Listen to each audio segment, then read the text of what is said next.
all alone out there, but You sharks scare me.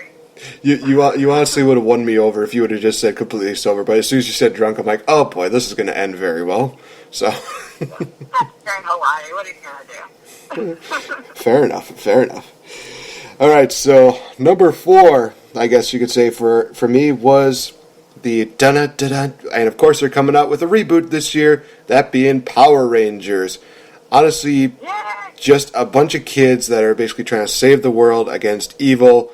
Started with Rita Repulsa and it went all the way to I'm trying to think of who the last villain I saw was. Mesogog. I think it was Mesogog who was the Dino one, because I went from the first series with Mighty Morphin Power Rangers all the way till the Power Rangers Dino Thunder, and then after that I was just like, I feel like I'm done. I feel like I need to take a break from this, and I still hear that they're going on. One thing I hate is that I missed out on, I think it was Power Rangers Mega Force, because basically they took every single power from the previous seasons of Power Rangers and they put them into that, and then they had this epic battle where every Power Ranger was in, with a couple of cameos from a lot of the classic Power Rangers. I saw that, I'm thinking, oh my god, they made this happen. This is awesome. There is no way that you can say that this is the most insane thing I ever had. I could almost compare that to what possibly Infinity Wars is going to be like in just... Whoa. It was insane. Because you see so many Power Rangers, like, oh my gosh, there's the Power Rangers Neos, there's the Turbo, there's the Space, there's Lost Galaxy, there's all of these Power Rangers you're so familiar with, and it's like, holy cow, how'd they get the budget to get all these people on here? But you know what? It was awesome. Either way, it was just amazing. And I was, of course, one of those fanatics that would either get, the Megazords or the Morphers or stuff like that. It was just flat out amazing. And I loved every single bit about it. And, of course, every single time the TV show came on, it's like, oh, Megazord power. I just start constructing the Megazord, and they would often, finish their Megazord before I did. But, hey, it was still just the, memories that counted, okay? So you can't blame me for that. Oh yeah, no, Power Rangers that was my shiz, man. Like, I was growing up, and I always had to be the yellow Power Ranger though, and everybody knows if you had an older sister, you were always the yellow Power Ranger because the pink Power Ranger was the best girl. But, so my sister would always be pink. I'd have to be yellow, and it ended up growing up to thinking yellow was my favorite color until I got it right. Went back to like turquoise or something, but. I was like, oh, I'm the yellow Power Ranger, and everyone would tell me once I moved and I wasn't in my sister's grade or anything. They'd be like, why did you pick yellow? Like, who are you? And I was like, oh no, I was never allowed to be pink. Well, what Power Ranger were you? Because everybody was a Power Ranger. Oh gosh, I think I was really into the red one, but I think that there were times where there was a point where I think whatever Ranger Tommy was, that was the one that I kind of just was hooked on. I'm thinking Tommy's one of the greatest Power Rangers of all time, so I got to be like Tommy or just like that. So I could have been the green one, could have been the red one, could have been he became the black one in Dino Thunder. And funny you mentioned the Yellow Ranger. That one time they actually switched the roles for color wise. They had a guy in yellow and a girl in blue was what was it? Power Rangers. Ninja Storm. That's right. I remember now. They actually switched it around. So as long as you weren't around that time, still saying oh, I'm the yellow Power Ranger, then people would probably look at you as so you're a guy? It's oh damn! I wish somebody would have told her that. Then you probably would have been fine. I was always for morphin time. I never knew any of the other things. I'm always I know it's morphin time. Okay. So I got the new movie that's coming out. I'm excited to morph with them. I don't know if I know the stance and everything, but I was pretty sure I memorized all of that as a child. I could morph. It would take me a while because I'd have to run to go get my costume. So. I think if we end up going seeing that, if there's nobody around, just when they're about to morph, we should both scream out, "It's morphin' time!" just to It'd be funny. It would be amazing. And I think a lot of people might either look at us like, what are these crazy guys doing? Or there might be some people who are just like, yeah, you go! It all depends. You know what's going on. You know what's going on. I'll just be like, hey, don't judge us. You grew up with the same thing, so shut up. All right, so number 3, what have you got? Number three you reminded me of, so thank goodness you reminded me. Otherwise, I would have been really disappointed in myself. I got number 3 is Digimon. Digimon, all the champions. I know all these things, Mom, thank goodness. I'm still really mad about that. But I really think, just like you were saying, I only remember going to the point when the kids had Digimon, where they were actually like with them in the real world. I loved the first like few seasons with like Matt, Ty, Sora. Let's see if I can name them all. There's 7, right?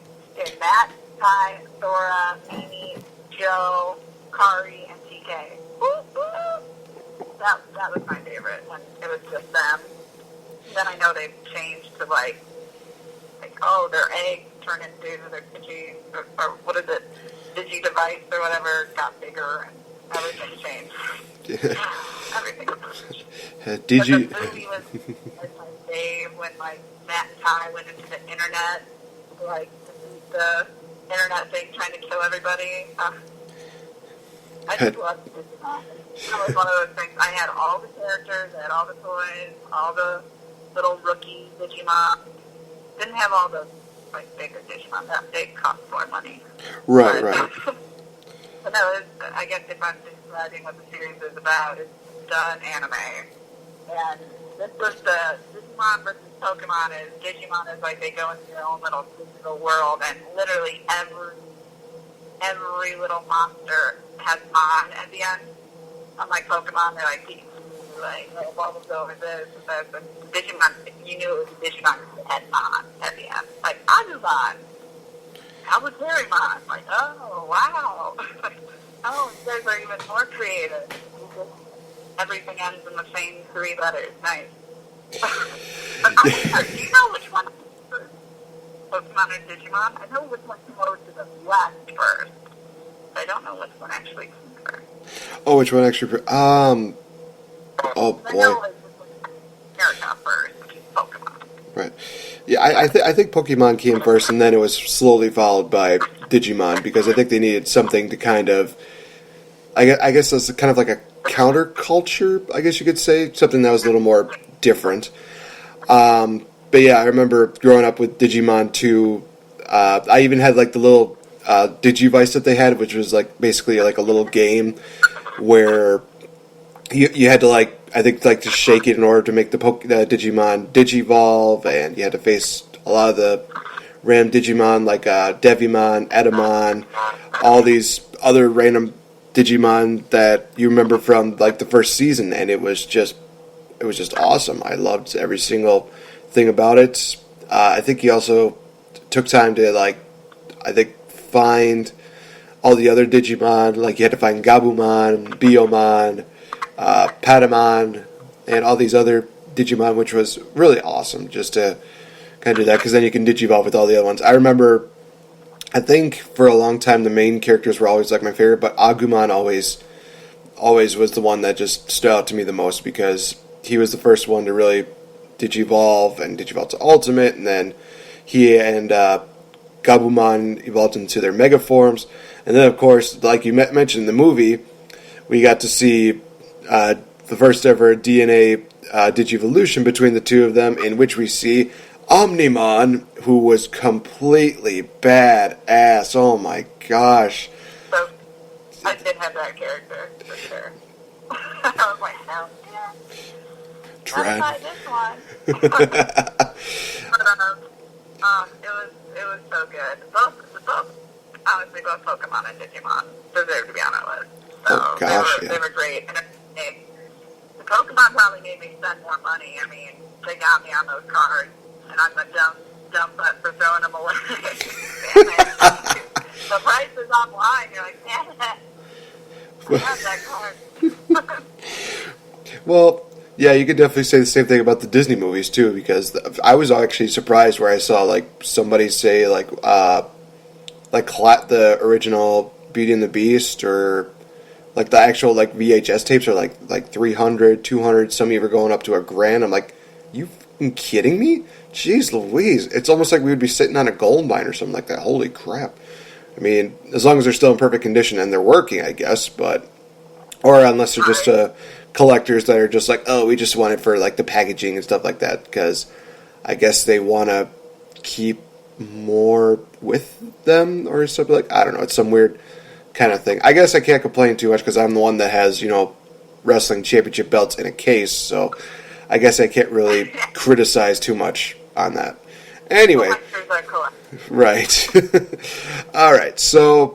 For my number 3, it's a little bit of a unique one. It kind of, I guess you could say, I wouldn't say copy off of Power Rangers, but it was a little more, I guess, one of the originals, you could say, and that being a TV show from Fox Kids. I remember being Ultraman Tiga, which basically talks about, I mean, it was almost like a combination of Power Rangers and Godzilla, where you saw a lot of these random giant monsters, and you see this guy in a suit just battling against each other. It was really, really cool because the Ultraman Tiga form was just very captivating. It was very interesting. And plus, interestingly enough, this TV series was almost like it was basically English dubbed, where a lot of the Japanese characters, they still spoke their language, and they basically had to have the English voices translate what they were saying. And it was still kind of cool. It was something different. It was something I kind of enjoyed. I remember talking to my co-host Max about this, and he and I were just talking about this on it, and it's just like, oh, it was awesome. We get to see the 3 forms of, Omni, Power, and Speed. Just the 3 forms of Ultraman Tiga were just amazing. You saw how cool the monsters looked, and it's like, oh my gosh, this is actually almost like Power Rangers. It's like almost a poor man's version of Power Rangers, only better.